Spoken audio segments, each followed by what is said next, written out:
Hey guys, Jeremiah, Stone Blue Airlines, and I have piles of antennas from Alex. Yeah. All right, so what do we got, Alex? Well, so what we found out is that the ultrasonic welder was occasionally blowing through the tops of the caps, and you can see this one isn't too bad. Some are worse than others. That one's not even hardly marked. There's another one. So you can see what happened. So the problem we found out was the mold for this. The top was actually thinner than what we had requested. We requested a millimeter thick, and in between the tines there, it's less than a millimeter thick, and it was causing the ultrasonic welder, when it would vibrate to bond the bottom, it's caused it to blow through. So I've got a bunch of these that they all pass test. Every single one of these passes test. This is the brand new VAS Minion. Yeah. I've been running these for a couple months. We recently showed them off down in Florida at the Sebring race, and yeah, these all pass test. These are 2.25 dBIC, so they're high gain, really high axial ratio. And the only problem is, like I said, they're blemished in the top because my mold was a little bit thinner than it should have been. And we've got MMCX, SMA, and U.FL. Yep. So guys, if you're looking for a really nice antenna, very good video signal quality, like all the VAS stuff, hit the store. We have a limited pile of these, and they're going for $10 a piece. One more thing, guys. I get asked this all the time. This is a higher gain antenna, so a lot of you guys I see running out of the back of your quads like this. This is high gain, and what that means is the radiation pattern is squashed this way, which makes it wider this way. It gives you longer range, but you can't install it straight out the back of your quad because you'll aim that null at yourself very frequently. So when you mount this on your quad, you want it to be tilted up like that, so in forward flight, it's upright, and that's going to allow you to get the best signal and best range. It sounds simple, and it is, but that's the difference. You're going to get 3 times better video quality by simply turning it up 45 to 60 degrees. So when you take off and you go forward flight, you end up right there. Please do that. That's how you get the most out of it. That's a very good rule of thumb right there on the antennas. And so it basically means if you're a slow pilot, you need to mount it this way. That's it. Well, if you're like me, yeah. So if you're like me, you want to orient it, on your quad like at that angle, because I'm not very aggressive. But if you're or straight up and down. But if you're a more aggressive pilot, I tell people use a 45-degree adapter, or you could just bend the cable. I mean, you can bend it like that. That's no problem. Plug it in the back. Just please do that. Makes a huge difference in video feed. I mean, right here, now you're exposing the strong signal the whole time. So you're looking at 2.25 dBIC the whole time. Down here, if you have it flat, you're anywhere from, if you're looking at it on the side, well, there's your 2.25, and then as you turn that null towards yourself, you're at about minus 20 dB.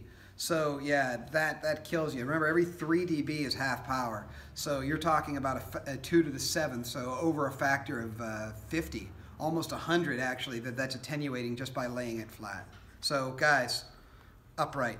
Proper antenna placement. All right, I know we're talking antennas, but while you're here and I have them behind you, Hellkite. You want to show off the Hellkite? Just tell people what's going on with it, and then technically we have a Wyvern 3 here.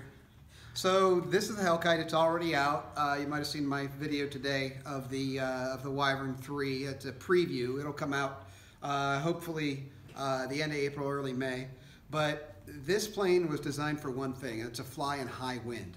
So if you're in an area, especially like Florida, that's flat, you're constantly dealing with wind and it shakes the plane around, that's what this was designed to do. It's supposed to fly without any kind of interaction with the wind at all. You'll find this is the most stable plane you'll ever fly at the wind. And the key is, this plane is better tail heavy than nose heavy. So most planes, I tell everybody, make them nose heavy, but if you make this thing nose heavy, it won't even take off. It'll just, you'll end up with it just doing like this. And it'll just drop down, you won't see what's going on. So your center of gravity is between 2 1/8 and 2 1/4 inches back from here. And so what you want to do is put marks like Jeremiah has here on his plane, and put your fingers there, and it should sit there and balance that way. Of course, you don't have a battery or electronics in the nose here. I'm trying to just wrap up this one, so we'll have some flight footage on this thing soon. Yeah, so, and that's very important. And your elevons are going to need reflex of about like that. So you can see up about 1/4 of an inch in the back. That's where the reflex is. So if you have both elevons up like that, you're balanced at between 2 1/8 and 2 1/4 inches back from here. You're going to find that this thing flies amazingly well. And this is my windy day plane because the maiden flight was actually at Flight Fest South, and if anybody was there, we had 20-mile-an-hour winds. And I couldn't even tell it was windy. It was amazing. I actually considered racing it. But I kind of wanted to race the prototype Wyvern 3 a little more, so I ended up racing that one instead. All right, Wyvern 3. Okay, so this is my pile of build stuff. Yeah, obviously we'll get this out here. So this is Jeremiah's mod of the Wyvern 3. Little bit different than mine. Mine has a set of stabilizers right here, which Jeremiah will put on his. Yep, I will. I just don't have them yet. I've been just slowly getting the airframe put together. So. Yeah, you want these. You want those air dams on it, and the reason for that is this is swept really sharp. So what happens when air hits the front of this, it wants to track this way towards your elevon, and what that does is that you lose a lot of lift. It gains you maneuverability to take them off, but you lose a lot of lift, and trust me, this thing does not need maneuverability. It's extremely maneuverable as it is. So what it does, it stops the air coming across the airfoil and drives it straight back, turning it into lift to make the plane have a better low-speed characteristic. The other side of it is it laterally balances the airplane. So if you're flying along this way and you have a crosswind, okay, the amount of surface area behind the CG should be just a little bit more than in front of the CG. And the reason for that is the air coming from the side is going to push. So if you don't have those air dams up here, it's only going to push from the rear and cause the plane to do this and wag. So if you put the air dams on it, it has another surface to push against. So when you get into a crosswind, instead of it twisting the plane, it turns it slightly and pushes it like this to automatically roll the plane into the turn and keep it tracking straight as an arrow. So I'm excited to get this one built. Yeah. My first step after I get all the gear in is I'm going for ultimate speed test, and then we'll be adding all the extra stuff for cornering. I'm just going to see what I can push out of this one. I've got the crazy idea of possibly trying 6S on it just to do it. Well, mine is a twin, and mine was clocked at 118 miles an hour with the twin motor setup.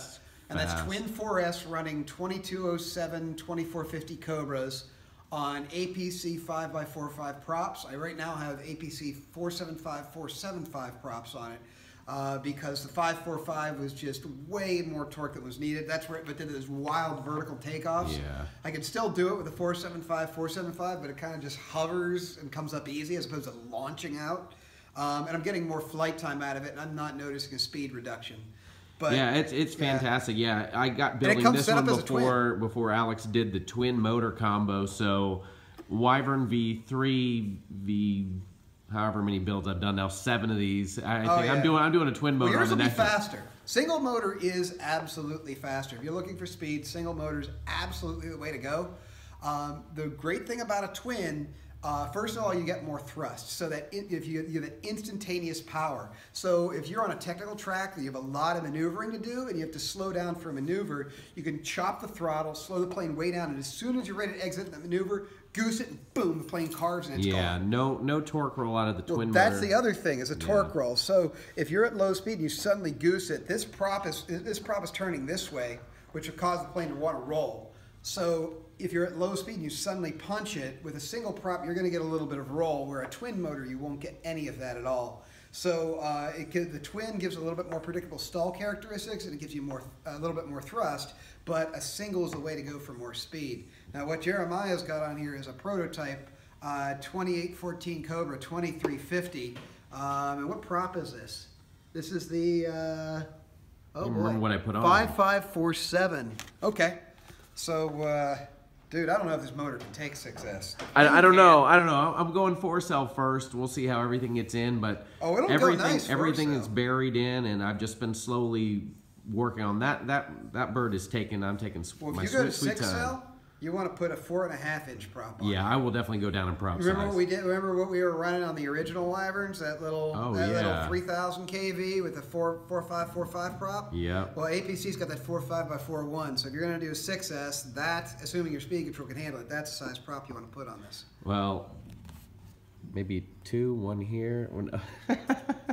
Dude, you're It'd be insanity. Okay, in 4S, this is already 140 to 150 right, mile an and hour that's what At I'm thinking. 6S, if the motor can take it, you're around 160 to 170 miles an hour. Yeah. I can't even think that fast, so I'm not even trying. Guys, I love the Wyvern, one of my favorite wings. I've been flying it since Alex's early prototypes, and here's one of my race wings up here. This thing's been crashed at over 100 miles an hour multiple times, at least 5 times. I just repaired this whole section. Well, it looks a little funky, but the Wyvern is actually shorter. It got an inch removed off its total wingspan just to make the correction to fix it this past time, but it's back and it'll be racing more this season. Now, I have one question. Yeah. How the heck did you do that much damage to it? 100 mile an hour into the gate, and it wasn't the gate that hurt it. It was the sudden stop into the dirt.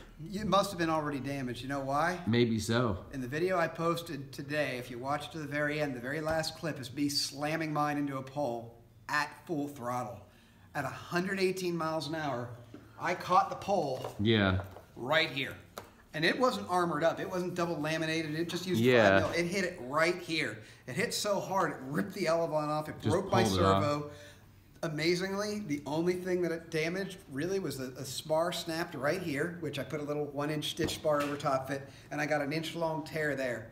And I took the paint right off the pole. I thought all this mark. I'm like, wait, that's a paint from a light post. Well, the one that's up here, I will say that side has been repaired like 4 times, so it's got more spars than it has foam at this point. But it's holding together, and I already flew it, and it's just a great plane. So yeah, I mean, if a plane can survive over 100 mile an hour impact, you know, you just got a second plane for free. And that is why we love EPP around here. Oh man! All right, Alex, thanks for giving us a quick showcase. Do we want to talk about this one here? Well, oh yeah, that's another one coming up. This is the.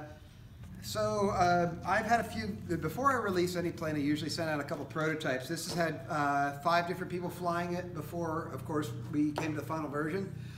This one has only had 1 so far. Sean. Mine's built. Yeah, Sean, you might have seen Sean fly. This is a Sphinx V2. And the big difference between the original Sphinx and this one is it's got 1 inch less sweep in the wings, and then the airfoil is different. The original Sphinx was designed with a fully symmetrical airfoil to allow it to fly upside down and right side up. But this one's got a very special airfoil. This is an Epler 221 airfoil that's specifically for flying wings that allows you to fly inverted without that lift penalty like most lifting airfoils give you. So obviously this is in its infancy. Mine is done except for it needs a motor, and I think it needs a video transmitter on it. But yeah, this is the kind of plane when, if you're the type of person like me that says, hey, hold my beer and watch this, this is your plane. And if you haven't seen it, check out Sean's video where he basically launches it in his front yard and flies through a cul-de-sac under trees. Yeah, some epic fly right there. Some awesome inverted stuff, and I'm looking at this drooling, and so that's pretty much got me motivated to finish mine. I'm like, okay, I need to do that. That was cool. That's what these planes are for, fun proximity. But when you build them like this, you build out EPP. If you've never done one of these, they're not hard builds, and man, they will last a lifetime if you build them right. They really will. Well, here's proof. I know this is your plane, but... Oh, no. No! Come on. All right. The video's over.